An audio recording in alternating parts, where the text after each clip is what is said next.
네, 안녕하세요. 선울기입니다. 오늘은 이제 금요일이고요. 다들 오늘 화이팅 하시기를 바라고 오늘만 일하면은 주말이 옵니다. 오늘은 이제 현실적인 이야기를 좀 해보려고 합니다. 항상 현실적인 이야기이긴 한데 사실 이제 저도 지식의 상아탑을 쌓아가는 것에 보람을 느끼고 세상에 이제 영향력을 주는 학자로서 뭐 선한 영향력을 미치는 것이 굉장히 의미가 있다고 생각했던 과거의 시절이 있었던 것 같은데 이제 그런데 이제 박사 과정에 들어간 이제 수년간 수천만 원을 써도 나오면 이제 할 일이 없어서 백수로 이제 살아가는 이제 근근히 살아가는 사람들이 꽤 많은 것 같아요.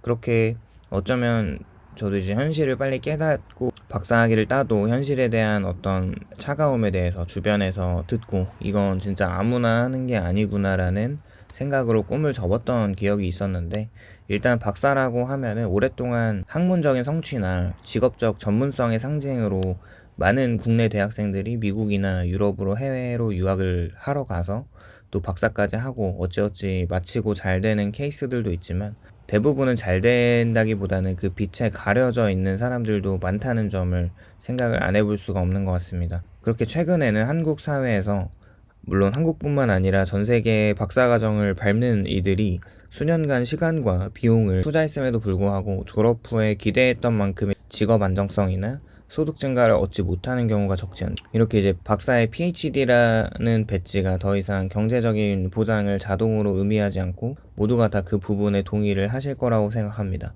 일단은 시간 투자 면에서 보면은 박사과정은 보통 석사학위를 마친 뒤에 입학을 하고 입학 이후에 연구와 논문, 학회 활동 등을 포함해서 최소 3년에서 5년이 걸리고 더 많은 시간이 소요되는 사람들도 있습니다. 그렇게 이 기간 동안 학생은 학생 신분이지만 직장인과 같은 의미의 급여나 안정된 소득을 갖지 못하는 경우가 많죠.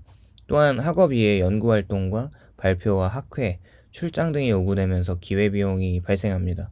박사과정을 밟는 동안은 정규직 경력이나 소득 증가가 정체될 가능성이 매우 높고 또한 시간적인 비용뿐만 아니라 박사과정에는 등록금과 연구실비 같은 시험비, 재료비 등 생활비 또 학회 참석비 등이 포함되면서 정확한 국내 통계액이 많지 않지만 석박사 통합 혹은 해외 박사 유학 등을 포함하면 수천만 원 단위의 비용이 들 수밖에 없고 이제 예를 들어 해외 박사과정의 경우에 학비와 생활비 그리고 연구비 등이 연간 상당하고 장학금이나 지원이 없으면 가족을 부양할 때 대출까지도 필요한 걸 생각하면 국내 대학원도 등록금 외에 연구 실비나 시험실 장비나 논문 비용 등이 추가되는 게 현실이죠. 일단 그렇게 어찌어찌 과정을 다 마치더라도 이 학위로 업계에 노력한 것 대비 좋은 대우를 받고 일을 할 수 있다면 사실 모두 그 기회비용을 감안할 수는 있는데 대부분은 그렇지 않다는 게 현실이라는 거죠.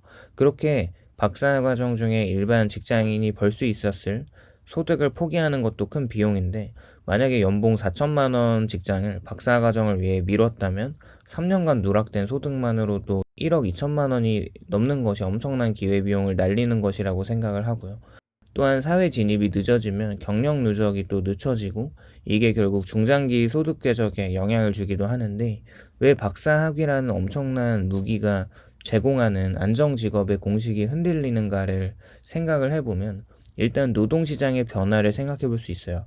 과거에는 박사 학위 소지자가 연구소나 대학 교수나 고급 기술직 등으로 진입하면서 안정적 커리어를 확보할 가능성이 높았지만 지금은 산업구조 변화로 전통적인 연구직이나 교수직 수요가 제한적이고 기업이 요구하는 인재는 박사보다는 실무 경력 또는 기술 역량을 중시하는 경향이 커졌죠. 그리고 굉장히 많은 박사학위가 이렇게 많아지면서 희소성이 줄어들었고 거기에 따른 시장 가치도 상대적으로 낮아지는 것 같습니다.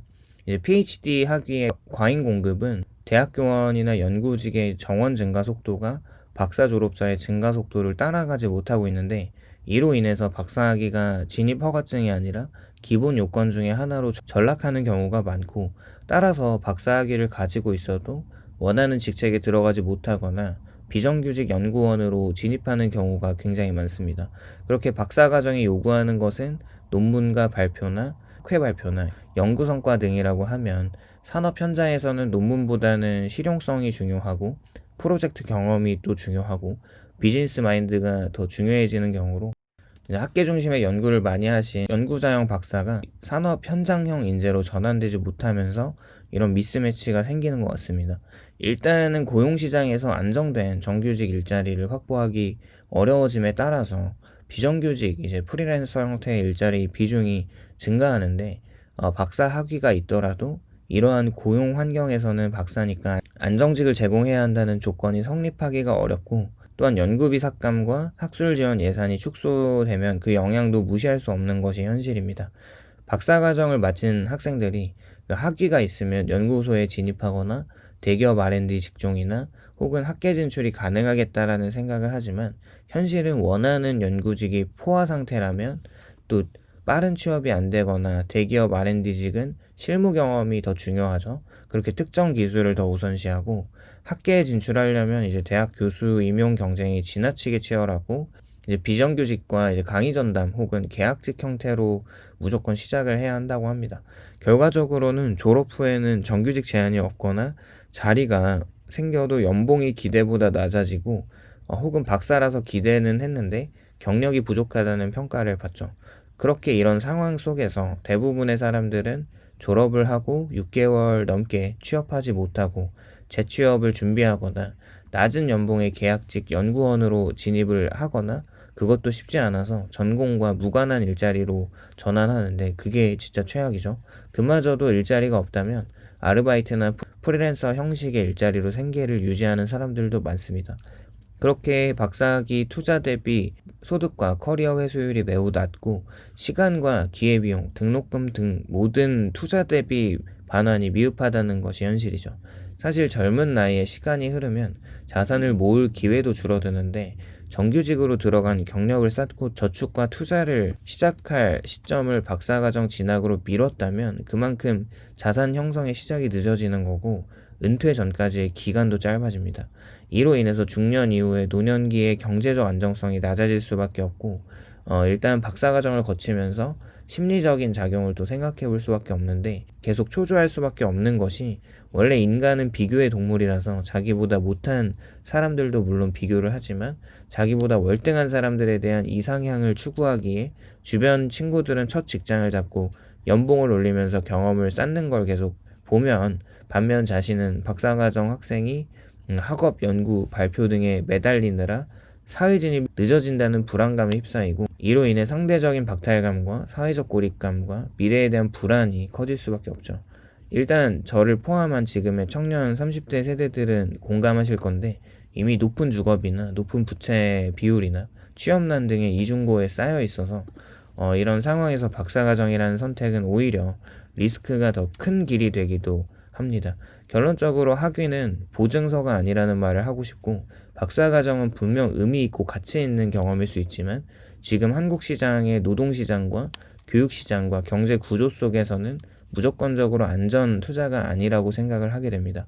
많은 경우 박사과정은 시간과 비용을 소비해도 실제로 소득 증가나 직업 안정화로 연결되지 않는 리스크를 내포하고 있어서, 박사과정 진학을 고려하는 사람이라면 단순히 명예나 학위만으로 결정을 내리지 말아야 한다는 것이 생존과 직결되어 있는 것 같습니다. 그렇지 않으면 몇 년간 수천만 원을 투자하고도 졸업 이후에는 고학력 백수라는 씁쓸한 현실과 마주할 가능성이 있다는 거죠. 오늘은 이렇게 박사과정에 수년간 수천만 원을 써도 백수가 되는 이런 현실에 대해서 이야기를 해보았고, 오늘도 공감이 되셨다면 좋아요와 구독을 부탁드립니다. 감사합니다.